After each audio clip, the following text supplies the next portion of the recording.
Şeytan 6000 il mələklərə fəzilət haqqında moizə edirdi. Şeytan 6000 il səcdə edirdi.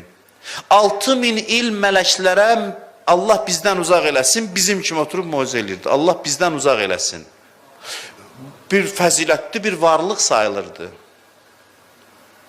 Şeytan abiddir, buynuzlu, quyruqlu varlıq deyil. Şeytanın obrazı abid obrazıdır. Bunu yaddan çıxartmayın. Mən film rejissörü olsam şeytanı abid kimi göstərərəm. Biz elə bir şeytanın elə görüntüsü üzündədir də. Məsələn, buynuzlu, belə qorxulu bir varlıqdır. Baxan ki, bu şeytandır, Allah buna lənət eləsin. Yox, o görürsən, nə qəşəng maşallah şeytandır bu. Baxırsan, görürsən, çox yaxşı şeytandır, çox... Baxırsan, çox da belə ibadətlə məşhur olan, belə deyək, dindarlıqla məşhur olan bir varlıq idi. Bu neçə ildir səcdə edir, mələklərə ağıl qoyur. Allah dedi ki, gəlin görək ki, bu şeytanın səcdəsi, fəzilət haqqında danışdıqlarının həqiqəti var, yoxsa yoxdur. Nə qədər səmimidir? Heç nə, sadə bir mexanizmi işə saldı. Həmişəki bir metodudur Allahın, həmişəki priyomudur.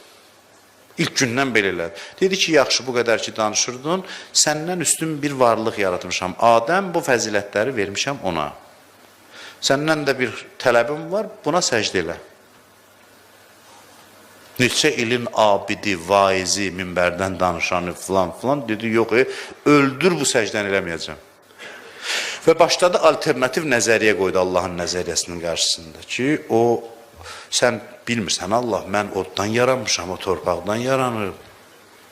Bu, düz gələn şey deyil, sən deyəsən, nəsə səhv hökm verdin, elə bil.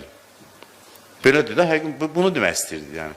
O ki, deyir, yox, mən oddanam, o torpaqdan, yəni sənin əmrin səhvdir, hökmün səhvdir, və imtina elədi. Görürsünüz, birinci imtihan, birinci günah hansı mövzudadır. Yer üzünə gəlir insan, yenə də birinci qan bu mövzuda tökülür.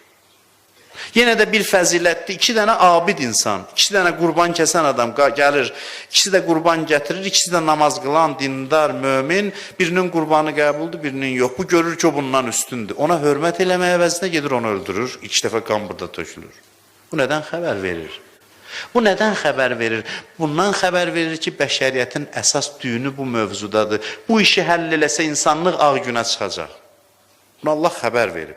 Bu məsələni özünün fəzilətli adamlara münasibətini düzgün eləsə, bu düyünü aça bilsə, vəssalam, hər işi qaydasına düşəcək. 1400 il vaxt, hələ Peyğəmbərdən bu yana, Allah bu fürsəti verib bəşəriyyətə, imamı da qeybə aparıb ki,